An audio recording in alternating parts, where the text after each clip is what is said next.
എല്ലാവർക്കും നമസ്കാരം. അറിവിന്റെ പേടകത്തിലേക്ക് എല്ലാവർക്കും സ്വാഗതം. ആദ്യത്തെ ചോദ്യം, ചുവടെ കൊടുത്തിരിക്കുന്നവയിൽ തിരുവിതാംകൂർ നാട്ടുരാജ്യവുമായി ബന്ധപ്പെട്ട് ശരിയായ വസ്തുതകൾ തിരഞ്ഞെടുക്കുക. താഴെ 4 പ്രസ്താവനകൾ കൊടുത്തിട്ടുണ്ട്. ഈ 4 പ്രസ്താവനകളിൽ നിന്ന് തിരുവിതാംകൂർ നാട്ടുരാജ്യവുമായി ബന്ധപ്പെട്ട ശരിയായ വസ്തുതകളാണ് നമ്മളോട് തിരഞ്ഞെടുക്കാനായിട്ട് പറഞ്ഞിരിക്കുന്നത്. ഏതാണ് ഇതുമായിട്ട് ശരിയായ പ്രസ്താവനകള്? വേഗം നോട്ടിച്ച് വായിച്ചോ. ഏതൊക്കെയാണ് നോക്കൂ. തൃപ്പാപ്പൂർ സ്വരൂപം എന്നറിയപ്പെട്ട രാജവംശമാണ് തിരുവിതാംകൂർ രാജവംശം. ശരിയാണോ? ശരിയായ പ്രസ്താവനയാണ് അല്ലേ? നോക്കൂ, ഇന്ത്യയിൽ ആദ്യമായി സെൻസസ് നടന്ന നാട്ടുരാജ്യമാണ് തിരുവിതാംകൂർ. അതും ശരിയാണ്. മൂന്നാമത്തെ പ്രസ്താവന നോക്കൂ.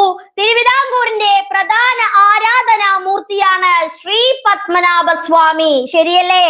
ശരിയാണ്. അടുത്ത നോക്കൂ, തിരുവിതാംകൂർ രാജാക്കന്മാരുടെ കിരീടധാരണ ചടങ്ങ് പഞ്ചഗവ്യം എന്നറിയപ്പെടുന്നു.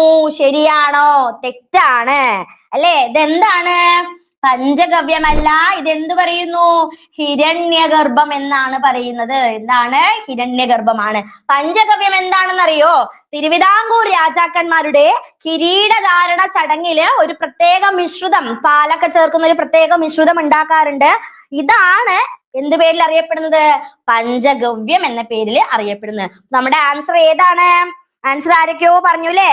രാഷിത, ഹിരണ്യ. ഓക്കെ, 1 2 3 1 2 3 ഇവിടെ ശരിയായിട്ടുള്ള ഉത്തരം. ഏതാണ് ഇവിടെ ശരിയായിട്ടുള്ള ഉത്തരം എന്ന് പറയുന്നത്?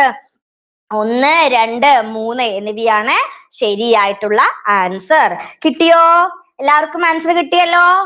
ഓക്കെ അല്ലേ?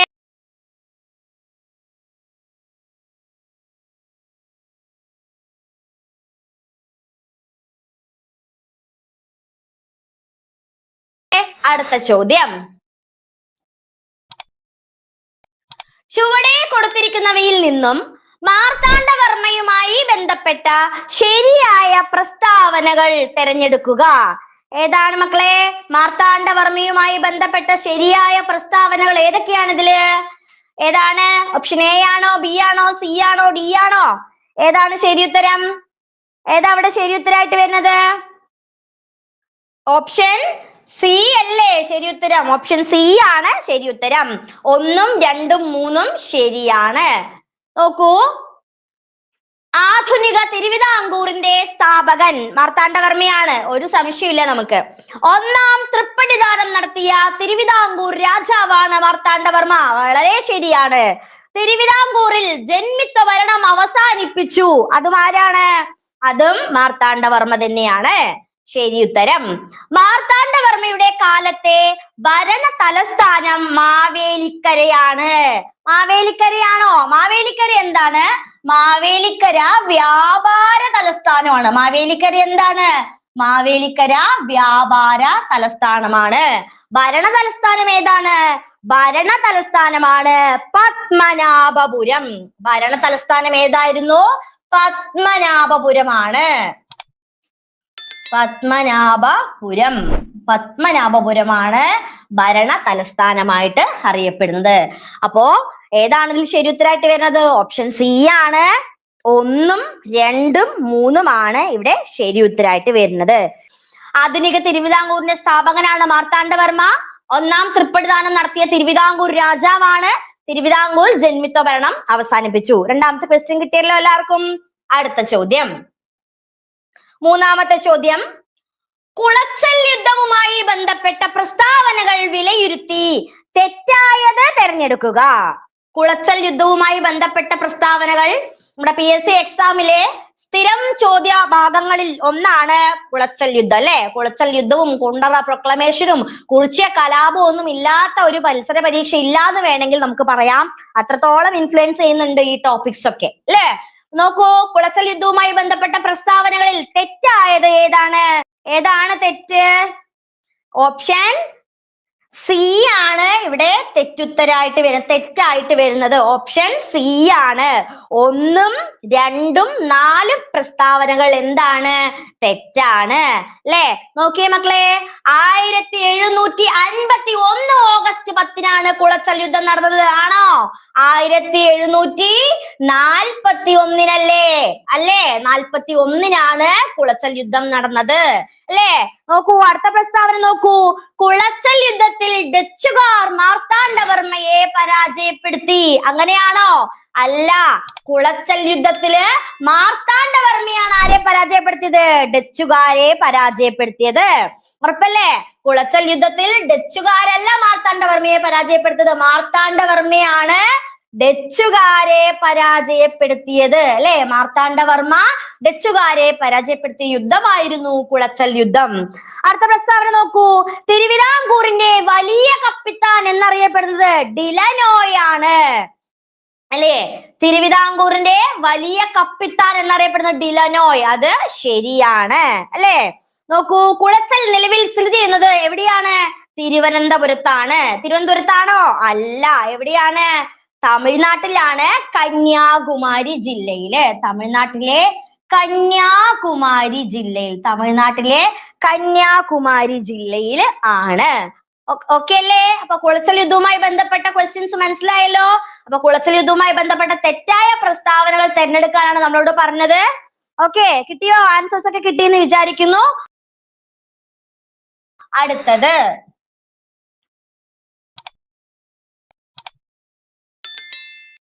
ചുവടെ കൊടുത്തിരിക്കുന്ന സൂചനകൾ പരിശോധിച്ച് തിരുവിതാംകൂർ ഭരണാധികാരി ആരാണെന്ന് തിരിച്ചറിയുക. ഓക്കെ, ഇതുപോലത്തുള്ള മോഡലിലും നമുക്ക് എന്തുണ്ടാകും? ഇതേപോലെ മോഡലിലും ക്വസ്റ്റ്യൻസ് വരാൻ സാധ്യതയുണ്ട്. അല്ലെ? അതായത് ഇങ്ങനെ ഓപ്ഷൻസിൽ കുറെ ഒരു വ്യക്തിയാണെങ്കിൽ ആ വ്യക്തിയുമായി ബന്ധപ്പെട്ട കാര്യങ്ങൾ കൊടുത്തിട്ട് ആ വ്യക്തിയെ തിരിച്ചറിയാൻ പറയുക. അതുപോലെ ഒരു ക്വസ്റ്റ്യൻ ആണിത്. ഏറ്റവും കൂടുതൽ കാലം തിരുവിതാംകൂർ ഭരിച്ച ഭരണാധികാരി ധർമ്മരാജ എന്നറിയപ്പെടുന്നു. അയ്യപ്പൻ മാർത്താണ്ഡപിള്ള ഇദ്ദേഹത്തിന്റെ ആദ്യ ദളവയായിരുന്നു. ആരാണ് ഈ വ്യക്തിത്വം? അല്ലെ? ഏറ്റവും കൂടുതൽ കാലം തിരുവിതാംകൂർ ഭരിച്ച വ്യക്തിയാണ്, അല്ലെ? ധർമ്മരാജ എന്നാണ് അറിയപ്പെടുന്നത്. ആരാണ് ഇതിൽ ശരി ഉത്തരായിട്ട് വരുന്നത്? ഓപ്ഷൻ എ ആണോ, ബി ആണോ, സി ആണോ, ഡി ആണോ? ദേ കുറെ പേര് രാഷിദ ശരി ഉത്തരം പറഞ്ഞിട്ടുണ്ട്. ദിവ്യ, ഷെഫീഖ്, ശ്രീലക്ഷ്മി ഒക്കെ ശരി ഉത്തരാണ് പറഞ്ഞത്.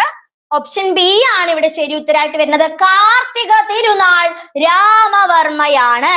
കാർത്തിക തിരുനാൾ രാമവർമ്മ. അല്ലെ? ധർമ്മരാജ എന്ന് പറഞ്ഞപ്പോ തന്നെ നമുക്ക് ആൻസർ വന്നു. അല്ലേ?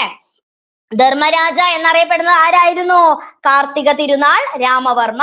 കാർത്തിക തിരുനാൾ രാമവർമ്മയാണ് ധർമ്മരാജ എന്ന് അറിയപ്പെട്ടിരുന്നത്. ഓക്കെ അല്ലേ?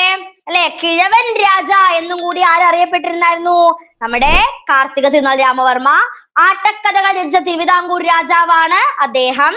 അത് മാത്രമല്ല, അദ്ദേഹത്തിന്റെ സമകാലികനായിരുന്ന പ്രശസ്ത കവിയാണ് ഉണ്ണായി വാര്യർ. അല്ലെ? കാർത്തിക തിരുനാളിന്റെ സമകാലികനായിരുന്ന പ്രശസ്ത കവി ആരായിരുന്നു? ഉണ്ണായി വാര്യരാണ്. അല്ലെ? ആട്ടക്കഥകളൊക്കെ രചിച്ചു എന്ന് പറഞ്ഞു. ആട്ടക്കഥകൾ ഏതൊക്കെയായിരുന്നു? സുഭദ്രാഹരണം, അതുപോലെ തന്നെ രാജസൂയം, കല്യാണ സൗഗന്ധികം, അതുപോലെ പാഞ്ചാലി സ്വയംവരം. ഇതെല്ലാം എന്തായിരുന്നു? ഇതെല്ലാം അദ്ദേഹത്തിന്റെ പ്രധാനപ്പെട്ട ആട്ടക്കഥകൾ ആയിരുന്നു. അപ്പൊ ധർമ്മരാജ എന്നറിയപ്പെടുന്നു, കിഴവൻ രാജ എന്നറിയപ്പെടുന്നു, ഏറ്റവും കൂടുതൽ കാലം തിരുവിതാംകൂർ ഭരിച്ചത് എന്നൊക്കെ പറയുമ്പോൾ നമ്മൾ എന്ത് വേണം ആൻസർ പറയാനായിട്ട്? ആരാണ്? കാർത്തിക തിരുനാൾ രാമവർമ്മയാണ് നമ്മുടെ ശരി ഉത്തരം. അടുത്ത ചോദ്യം, ചുവടെ കൊടുത്തിരിക്കുന്നവയിൽ ശരിയായ ജോഡി തിരഞ്ഞെടുക്കുക. അല്ലെ? നഗരങ്ങളും അവരുടെ ശില്പികളുമാണ് കൊടുത്തിരിക്കുന്നത്. ഇതിൽ നിന്ന് ശരിയായ ജോഡി ഏതാണ് എന്ന് തിരഞ്ഞെടുക്കുക. വേഗം പറഞ്ഞേ, ഇതിൽ ഏതാ ശരിയായ ജോഡി? ഏതാണ് ശരിയായ ജോഡി? ഓപ്ഷൻ എ ആണോ? ശരിയായ ജോഡി ഓപ്ഷൻ സി ആണ്. ഇതിൽ 4 മാത്രമാണ് ശരി. സെക്രട്ടേറിയറ്റ് പണി കഴിപ്പിച്ചത് ടി മാധവറാവു. ഇത് മാത്രാണ് ശരി ഉത്തരായിട്ട് വരുന്നത്. നോക്കൂ, വർക്കല നഗരത്തിന്റെ ശില്പി ആരാ? ഉമ്മിണിത്തമ്പിയാണോ? അല്ല, അയ്യപ്പൻ മാർത്താണ്ഡ പിള്ളയാണ് വർക്കല നഗരത്തിന്റെ ശില്പി. ആരാണ്? അയ്യപ്പൻ മാർത്താണ്ഡ പിള്ള. അയ്യപ്പൻ മാർത്താണ്ഡപിള്ള. അയ്യപ്പൻ മാർത്താണ്ഡപിള്ളയാണ് വർക്കല നഗരത്തിന്റെ ശില്പി. ആലപ്പുഴയുടെ ശില്പി ആരാണ്? രാജാ കേശവദാസ് ആണ്. അയ്യപ്പൻ മാർത്താണ്ഡപിള്ളയല്ല, രാജാ കേശവദാസ് ആണ് ആലപ്പുഴ നഗരത്തിന്റെ ശില്പി എന്ന് അറിയപ്പെടുന്നത്. തിരുവിതാംകൂറിലെ ആദ്യ റെസിഡന്റ് ദിവാൻ ആയിരുന്നു മോർണിംഗ് പ്രഭു ആണോ? അല്ല, കേണൽ മൺറോയാണ്. ആരായിരുന്നു? മോർണിംഗ് പ്രഭു അല്ല, കേണൽ മൺറോ ആണ്. കേണൽ മൺറോ ആണ് തിരുവിതാംകൂറിലെ ആദ്യത്തെ റെസിഡന്റ് ദിവാനായത്. ആരായിരുന്നു? Colonel Munro. കേണൽ മൺറോ ആണ് തിരുവിതാംകൂറിലെ ആദ്യത്തെ റെസിഡന്റ് ദിവാൻ എന്ന് അറിയപ്പെട്ടിരുന്നത്. അല്ലെ? അപ്പൊ ഇതില് താഴെ ശരിയായ ജോഡി ഏത് മാത്രമായിരുന്നു? സെക്രട്ടേറിയറ്റ് പണി കഴിപ്പിച്ചത് ആരാണ്? ടി മാധവറാവു. ഇത് മാത്രമാണ് ഇതില് ശരിയായിട്ടുള്ള ആൻസർ. ഓക്കെ അല്ലേ? അടുത്ത ചോദ്യം. ചുവടെ കൊടുത്തിരിക്കുന്ന വസ്തുതകൾ പരിശോധിച്ച് തെറ്റായവ കണ്ടെത്തുക. ഈ പ്രസ്താവനകൾ വേഗം വായിക്കുക. ഇതിലേതാണ് തെറ്റായ പ്രസ്താവന എന്ന് കണ്ടുപിടിക്കുക. ഏതാണ് തെറ്റായ പ്രസ്താവനകൾ? ഏതാണ് തെറ്റായ പ്രസ്താവനകള്? ഓപ്ഷൻ എ ആണോ ബി ആണോ? ഓപ്ഷൻ സി ആണ് ഇതില് തെറ്റായ പ്രസ്താവന. അല്ലെ? 1ഉം 2ഉം മാത്രമാണ് ഇതിൽ തെറ്റായിട്ടുള്ള പ്രസ്താവന. ഏറ്റവും കുറച്ചുകാലം തിരുവിതാംകൂർ ഭരിച്ച ഭരണാധികാരിയാണ് റാണി സേതു ലക്ഷ്മിബായ്. ശരിയാണോ? അല്ല, റാണി ഗൗരി ലക്ഷ്മിബായ് ആണ്. അല്ലെ? റാണി സേതു ലക്ഷ്മിബായ് അല്ല, റാണി ഗൗരി ലക്ഷ്മിബായ് ആണ്. ആരായിരുന്നു? റാണി ഗൗരി ലക്ഷ്മിബായി ആണ് ശരി ഉത്തരം. അടുത്തത്, തിരുവിതാംകൂറിൽ പ്രൈമറി വിദ്യാഭ്യാസം സൗജന്യമാക്കിക്കൊണ്ട് വിളംബരം പുറപ്പെടുവിച്ചത് ഗൗരി ലക്ഷ്മിബായ് ആണ്. ആണോ? ഗൗരി ലക്ഷ്മിബായ് ആണോ? അല്ല, ഗൗരി പാർവതിബായ് ആണ്. അല്ലെ? ഗൗരി ലക്ഷ്മിബായ് അല്ല, ഗൗരി പാർവതിബായ് ആണ്. ഗൗരി പാർവതിബായ് ആണ് പ്രൈമറി വിദ്യാഭ്യാസത്തിന് വേണ്ടിയിട്ട്, അല്ലെങ്കിൽ പ്രൈമറി വിദ്യാഭ്യാസം സൗജന്യമാക്കിക്കൊണ്ടൊരു വിളംബരം പുറപ്പെടുവിച്ചത്. അടുത്ത നോക്കൂ, ദക്ഷിണ ഭോജൻ എന്നറിയപ്പെട്ടത് സ്വാതി തിരുനാളാണ്. ശരിയല്ലേ? ശരിയാണ്. ദക്ഷിണ ഭോജൻ എന്നറിയപ്പെട്ടത് സ്വാതി തിരുനാളാണ്. പണ്ടാരപ്പാട്ട വിളംബരം പുറപ്പെടുവിച്ച ഭരണാധികാരിയാണ് ആയില്യം തിരുനാൾ. ശരിയല്ലേ? വളരെ ശരിയാണ്. അപ്പൊ ഇതിൽ തെറ്റായ പ്രസ്താവനകൾ ഏതൊക്കെയാണ്? ഓപ്ഷൻ സി ആണ് ഇതിൽ തെറ്റ്. 1ഉം 2ഉം മാത്രമാണ് ഇതിൽ തെറ്റായിട്ടുള്ള പ്രസ്താവനകൾ. ഓക്കെ അല്ലേ? അടുത്ത ചോദ്യം. തന്നിരിക്കുന്ന പ്രസ്താവനകളിൽ ശ്രീമൂലം തിരുനാളുമായി ബന്ധപ്പെടാത്തവ തിരഞ്ഞെടുക്കുക. തന്നിരിക്കുന്ന പ്രസ്താവനകളിൽ നിന്നാണ് കേട്ടോ, ചെറിയൊരു മിസ്റ്റേക്ക് ആണ്. പ്രസ്താവനകളിൽ ശ്രീമൂലം തിരുനാളുമായി ബന്ധപ്പെടാത്തവ ഏതാണ് എന്ന് തിരഞ്ഞെടുക്കുക. ഏതാണ് ഇതിൽ ശരി ഉത്തരമായിട്ട് വരുന്നത്? ഏതൊക്കെയാണ് ഇതിൽ ശരി ഉത്തരം? ശ്രീമൂലം തിരുനാളുമായിട്ട് ബന്ധമില്ലാത്തത് ഇതിൽ ഏതൊക്കെ പ്രസ്താവനയാണ്? വേഗം പ്രസ്താവനകളൊക്കെ ഒന്ന് വായിക്കൂ. ഏതാണ് ഇതിൽ ശരിയല്ലാത്ത പ്രസ്താവന? ഓപ്ഷൻ എ ആണോ? എ എന്താണ്? മുല്ലപ്പെരിയാർ പാട്ടക്കരാർ എഴുതി തയ്യാറാക്കുന്ന സമയത്തെ തിരുവിതാംകൂർ രാജാവാണ് ശ്രീമൂലം തിരുനാൾ. ശരിയാണോ? അല്ല, ആരാണ്? ശ്രീ വിശാഖം തിരുനാളാണ്. ശ്രീ വിശാഖം തിരുനാൾ. അല്ലെ? മുല്ലപ്പെരിയാർ പാട്ടക്കരാർ എഴുതി തയ്യാറാക്കുന്ന സമയത്തെ തിരുവിതാംകൂർ രാജാവായിരുന്നു ശ്രീ വിശാഖം തിരുനാള്. ശ്രീമൂലം തിരുനാൾ അല്ലാട്ടോ. തിരുവിതാംകൂർ ലെജിസ്ലേറ്റീവ് കൗൺസിൽ ആരംഭിച്ച രാജാവാണ്. ശരിയാണ്. പൗരസമത്വവാദ പ്രക്ഷോഭം നടക്കുമ്പോൾ തിരുവിതാംകൂർ ഭരണാധികാരിയായിരുന്നു. അതും ശരിയാണ്. അല്ലെ? അപ്പൊ തന്നിരിക്കുന്ന പ്രസ്താവനകളിൽ ഇതുമായി ബന്ധമില്ലാത്തത് ഏത് മാത്രാണ്? ഓപ്ഷൻ എ മാത്രാണ്. അല്ലെ? 1 മാത്രാണ്. എ ആണ് ഇവിടെ ശരിയായിട്ടുള്ള ഉത്തരം. അടുത്ത ചോദ്യം. ക്ഷേത്ര പ്രവേശന വിളംബരം പുറപ്പെടുവിച്ച ഭരണാധികാരി ആര്? ക്ഷേത്ര പ്രവേശന വിളംബരം പുറപ്പെടുവിച്ച ഭരണാധികാരി ആരാണ്? അല്ലെ? ഏത് വർഷമാണ് ക്ഷേത്ര പ്രവേശന വിളംബരം? അല്ലെ? ഏത് വർഷമാണ്? ഓർമ്മയുണ്ടോ? 1936 ആണ് അല്ലേ ക്ഷേത്ര പ്രവേശന വിളംബരം. അവർണരായിട്ടുള്ള ആൾക്കാർക്ക് തിരുവിതാംകൂറിലെ അവർണരായിട്ടുള്ള ആളുകൾക്ക് ക്ഷേത്രങ്ങളിൽ പ്രവേശന അനുമതി പുറപ്പെടുവിച്ചുകൊണ്ടുള്ള ആരുടെ വിളംബരമായിരുന്നു? എത്ര പ്രവേശന വിളംബരം? ആരുടെയാണ്? ഓപ്ഷൻ എ ആണ് ഇവിടെ ശരി ഉത്തരമായിട്ട് വരുന്നത്.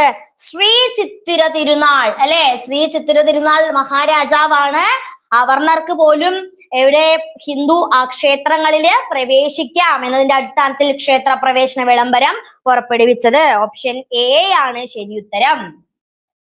അടുത്ത ചോദ്യം, താഴെ തന്നിരിക്കുന്ന വസ്തുതകൾ പരിശോധിച്ച് CP രാമസ്വാമി അയ്യരുമായി ബന്ധപ്പെട്ട ശരിയായ വസ്തുതകൾ തിരഞ്ഞെടുക്കുക.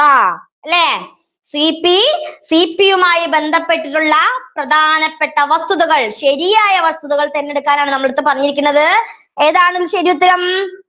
എ ആണോ? ഓപ്ഷൻ എ ആണോ ശരി ഉത്തരമായിട്ട് വരുന്നത്? അതോ ബി ആണോ? ശരിയായ പ്രസ്താവനകളാണ്. തിരുവിതാംകൂർ സർവകലാശാലയുടെ ആദ്യത്തെ പ്രസിഡന്റ് ആണ്. ശരിയാണോ? അല്ല.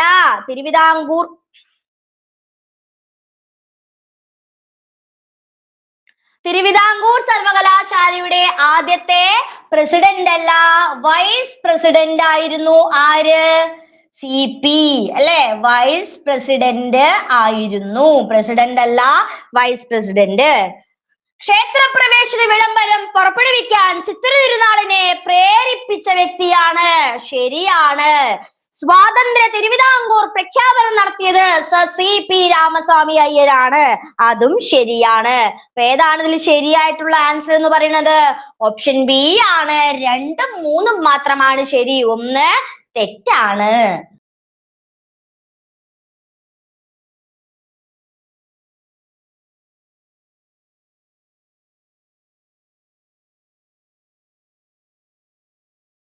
അടുത്ത ചോദ്യം, ശരിയായി ക്രമീകരിക്കുക. ഓക്കെ, ഒരു മാച്ച് ദ ഫോളോയിങ് ആണ്. വേഗം വായിച്ചു പറഞ്ഞോ, വളരെ സിമ്പിൾ ആണ്. തിരുവിതാംകൂറിലെ ആദ്യത്തെ ദിവാനാണ്. ആദ്യത്തെ ദിവാൻ ആരായിരുന്നു? തിരുവിതാംകൂറിലെ ആദ്യത്തെ ദിവാൻ ആരാണ്? ആരാ തിരുവിതാംകൂറിലെ ആദ്യ ദിവാൻ? തിരുവിതാംകൂറിലെ ആദ്യ resident? Malayali memorial, Ezhava memorial? വേഗം പറഞ്ഞേ, വളരെ സിമ്പിൾ ആയിട്ടുള്ള ഒരു മാച്ച് ദ ഫോളോയിങ് ആണ്. ഏതാണ് ഇതിൽ ശരി ഉത്തരമായിട്ട് വരുന്നത്? ഓപ്ഷൻ എ ആണ് ശരി ഉത്തരം അല്ലെ? തിരുവിതാംകൂറിലെ ആദ്യത്തെ ദിവാൻ ആരാണ്? ആറുമുഖം പിള്ളയാണ് അല്ലെ? തിരുവിതാംകൂറിലെ ആദ്യത്തെ ദിവാനാണ് ആറുമുഖം പിള്ള.